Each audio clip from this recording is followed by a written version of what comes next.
Chapter 7. Ionic Equilibria. 7.1 Acid and Bases. Salt hydrolysis.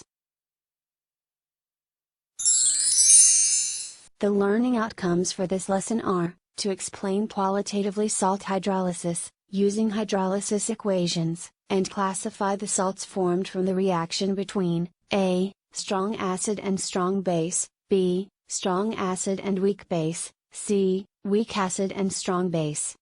In this video, you will learn the last part of salt hydrolysis, for salt of weak acid and strong base.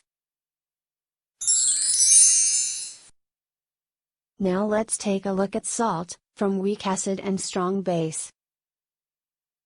The salt formed from weak acid and strong base is called basic salt. Only the anion from this salt that will hydrolyze. For example, sodium acetate, CH3COO(Na), and sodium carbonate, Na2CO3. Let's look at an example from this type of salt. Sodium carbonate is formed from sodium hydroxide, reacts with carbonic acid, where sodium hydroxide is a strong base, and carbonic acid is a weak acid. Then, when the salt, sodium carbonate dissolve in water, it will produce carbonate ion, CO3 and sodium ion, Na+.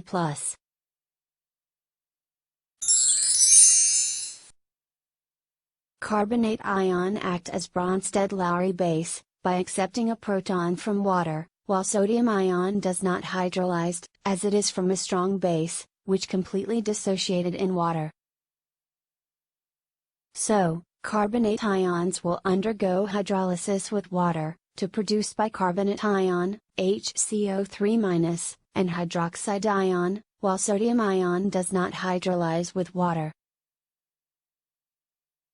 Hence, the anionic hydrolysis of carbonate ion, produce more hydroxide ion, which result in formation of basic solution, with pH more than 7.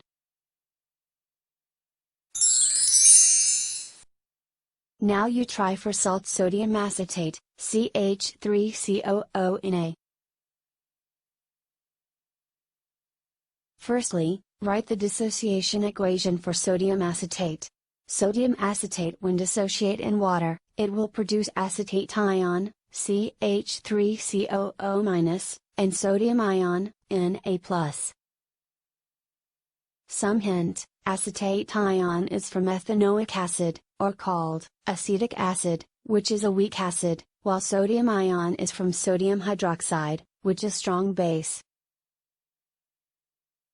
Therefore, sodium ion does not hydrolyze with water. Only the acetate ion that will hydrolyze by accepting a proton from water, and produce ethanoic acid, and hydroxide ion. As the anionic hydrolysis of acetate ion, produce more concentration of hydroxide ion, OH-, the value of pH become more than 7, which makes sodium acetate as a basic salt.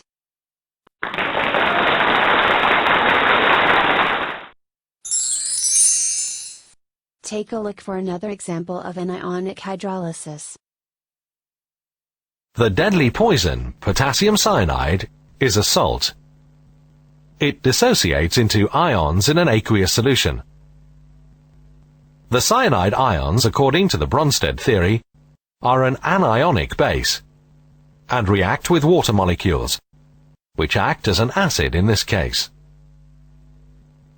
The concentration of hydroxide ions in the solution increases, which results in the alkalinity of the solution.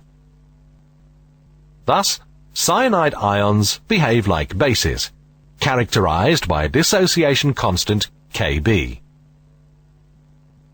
Other salts of weak acids and strong bases hydrolyze in a similar manner when added to water.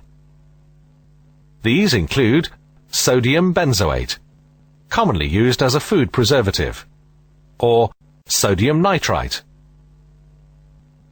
Anions of these acids behave like weak bases, forming hydroxide ions in the reaction with water.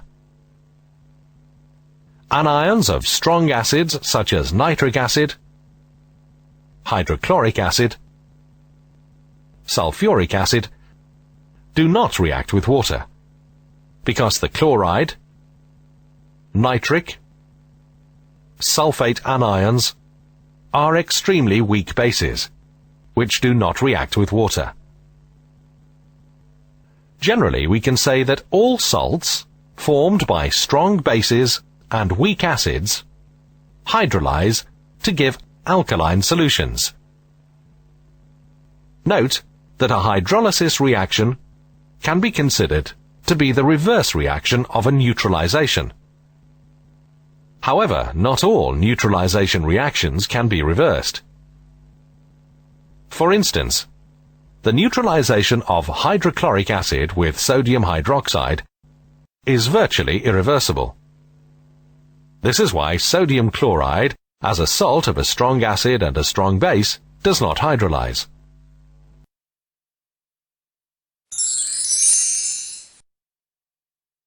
These are the summary for lesson about salt hydrolysis. First, for strong acid and strong base, it will produce neutral salts, where both anion and cation from the salt do not undergo hydrolysis. Next, salt from strong acid and weak base, produce acidic salt, where only cation that will hydrolyze by donating a proton. Lastly, salt from weak acid and strong base, produce basic salt, where only anion that will hydrolyze by accepting a proton. Thank you for watching this video, Salt Hydrolysis, the last part. Feel free to ask your lecturer for more understanding in this topic.